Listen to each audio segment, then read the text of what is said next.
আসসালামু আলাইকুম। প্রিয় বোনেরা, স্বামীর সাথে কিছু উত্তম আচরণ, নেক আমল আল্লাহর সন্তুষ্টি অর্জনের একটি মাধ্যম হতে পারে।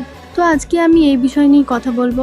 তো আমার অনেক বোনেরা নামাজ রোজা সবই করে, কিন্তু তারা স্বামীর সাথে খারাপ ব্যবহার করে। আমি তাদেরকে একটা কথাই বলতে চাই, স্বামীর সাথে ভালো ব্যবহার করলে আল্লাহ তার ওপর সন্তুষ্ট হন।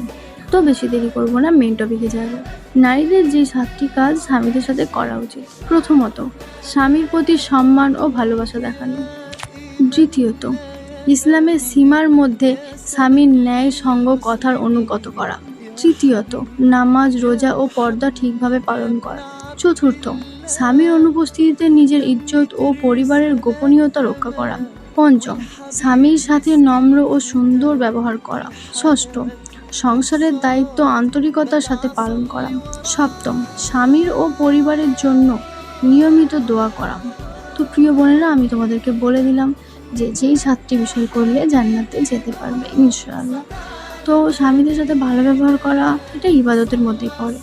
স্বামীদের সাথে ভালো ব্যবহার করলে আল্লাহ পাক তার উপর সন্তুষ্ট হয়। রাসূল সাল্লাল্লাহু আলাইহি সাল্লাম বলেছেন, যে নারী 5 ওয়াক্ত নামাজ আদায় করে, রোজা রাখে, নিজের সতীত্ব রক্ষা করে এবং স্বামীর আনুগত্য করে, তাকে বলা হবে, তুমি জান্নাতে যে দরজা দিয়ে ইচ্ছা প্রবেশ করো।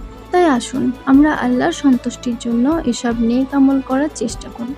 আল্লাহ আমাদের সবাইকে জান্নাত নসিব করুক, আমিন। তো আমার প্রিয় বোনেরা, সবাই আমার জন্য দোয়া করবেন, আর আমিও আপনাদের জন্য দোয়া করব।